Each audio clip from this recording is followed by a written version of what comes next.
Oh, well, hello. We're in the greenhouse. Again, we've talked briefly in the past, but we sow flats full of seeds.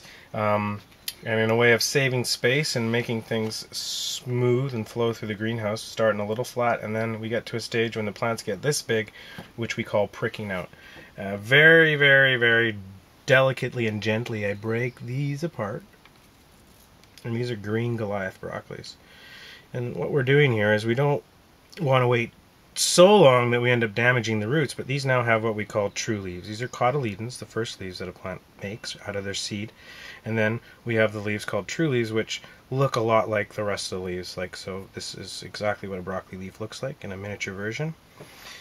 So we find a nice root system, and usually to make this a lot easier for myself, I'll go through and I'll gently break up a whole bunch of them and kind of lay them out.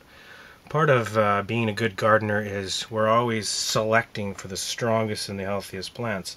So anything that looks damaged or unhealthy or a little bit small at this point, I'm going to cull it or just chuck it on the floor and forget about it.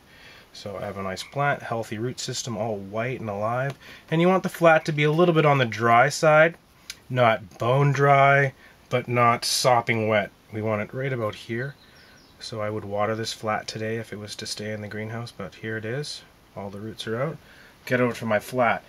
So from lots and lots of seeds in there to 30 individually well-spaced broccoli in this flat, we have about 3 inches of soil, and now we not only have perlite and sphagnum or moss in there, we've added a little bit of compost. So giving it a little bit of food now that's going to start photosynthesizing and doing some growing.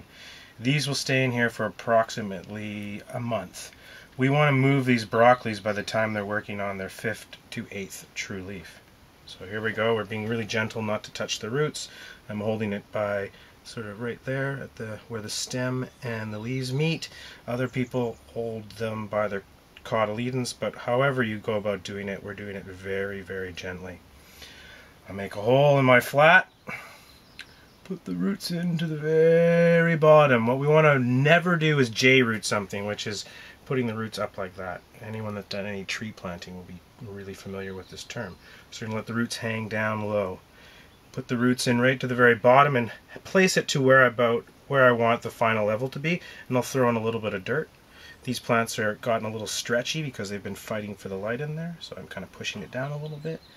I want to make sure that the cotyledons are pretty close to the surface of the soil. I don't want to have this thing kind of hang out way up high like this and just flop over.